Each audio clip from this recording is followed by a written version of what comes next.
Alright mga kabons, eto po, bali nirepair po natin itong palaglagan ng pupo ng baboy papunta doon at napakarami pa nating i-repair. Pinatsangan lang natin kasi ito ay nabingkag na yan, oh. Pero ngayon okay na yan. Yan, palaglagan ng ating pupo galing sa ating koral. Yan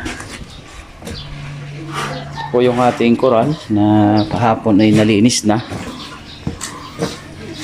Yan, pero iwawashing pa ulit natin ngayon yan. Tapos after ng washing, i-disinfect naman natin bago natin lagyan ng mga buwik bukas or sa isang araw. Ayan. Nalagyan din natin ng kaunting patsyang yung mga biak-biak na yan. Ayan. Napakarami pang linisin dito. Napakarami pang koral na pwede nating i-repair. Pero unahin muna natin yung ating gagamitin. Ito.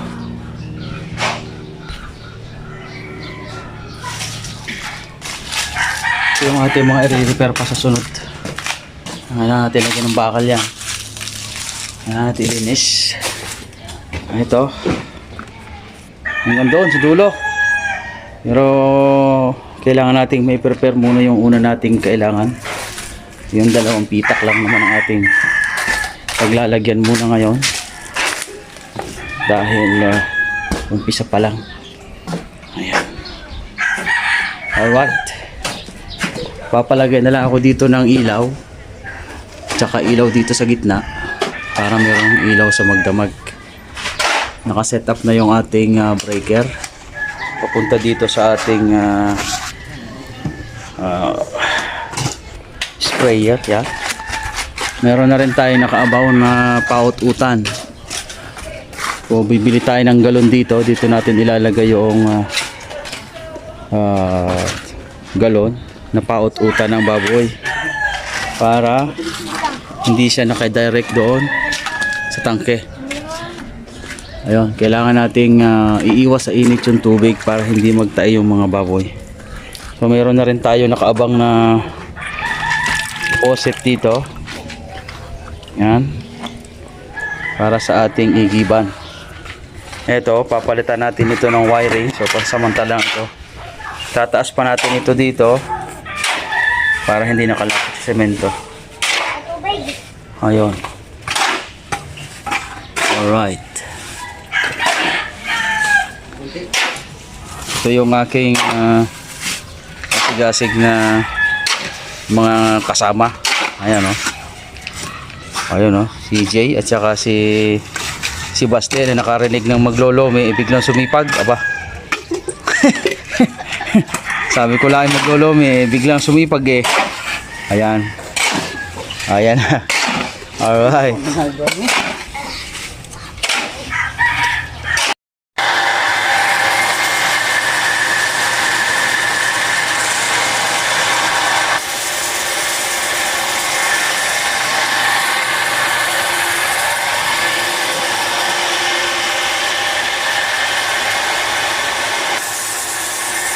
Ayan. Binabad na natin yan sa Clorox at saka sabon para ma-disinfect ng kaunti, and then pag natuyo saka natin bubuhay, saka natin i-disinfect ulit ng chemical. Alright, yung gagamitin natin na pang disinfect, yan, meron tayong Major D. Yan, nasa 100 ml ito. Alright, sakto na yan sa dalawa nating koral.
Aha.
Palayo. Pati labas.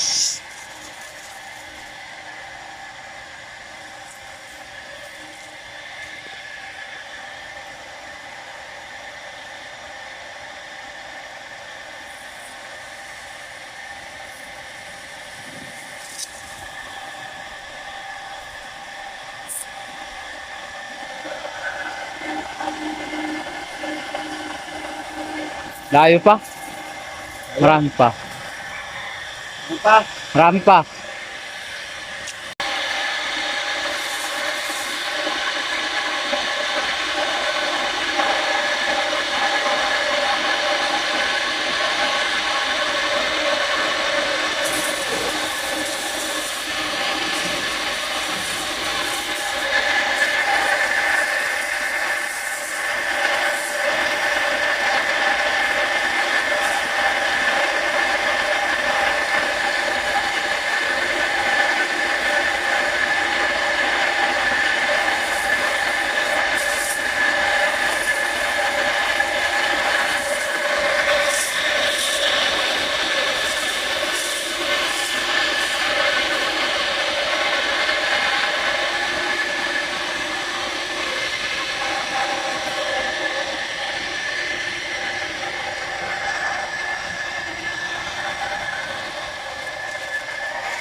Years later.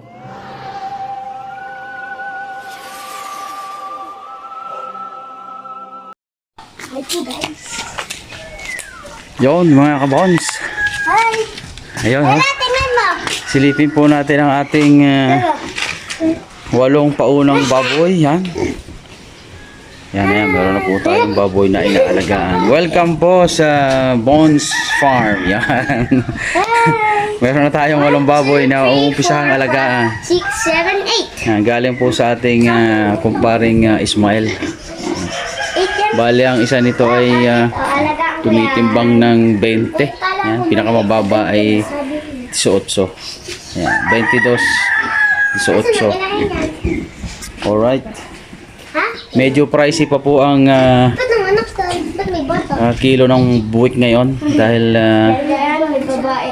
May babae. iwan ko ba ba't sobrang mahal pero sa pababa daw yan. So hintayin natin bumaba tapos kukuha ulit tayo pandagdag. So ngayon ito po yung unang araw nito mga buwik na ito dito. So Dito ka po. kakukuha ko lang nito kaninang umaga. Ngayon na po natin siya pakakainin. Babae din. Yan. Dahil more than 20 kilos na sila. So ito ang ating papakain. Hog Starter Gold. Galing sa Vision, no? Sa Vision. Bali nagpa-member na rin tayo sa Vision para makakuha tayo ng mga discounts. Ayan.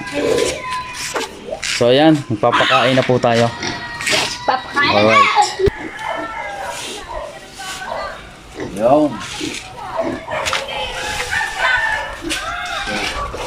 Yan, kakain na.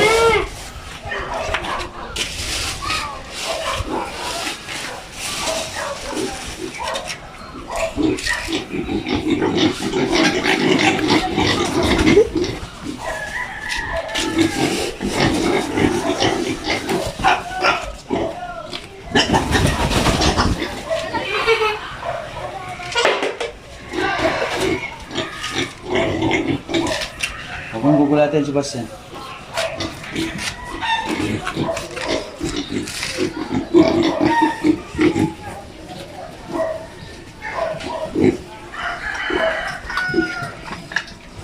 Langgam.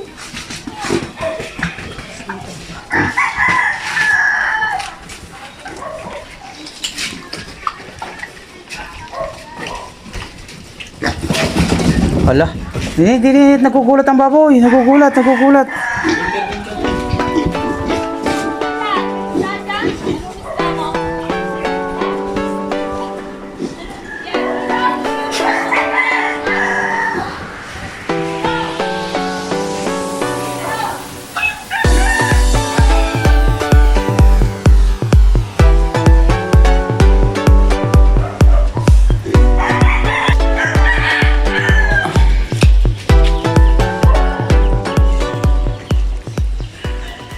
Alright, yan. Kumakain na po ang ating mga alagang buwik. Yan. So, ito po yung unang pagkakataon na mapapakain po natin ang ating alagang buwik galing sa ating pinagbilhan. So, ito po yung unang araw niya dito sa ating koral. So, sana ay lumaki kayong malulusog. At sa loob ng 3 buwan ay bigyan nyo na kami ng magandang panglomi. Diba? Ayan na, ayan.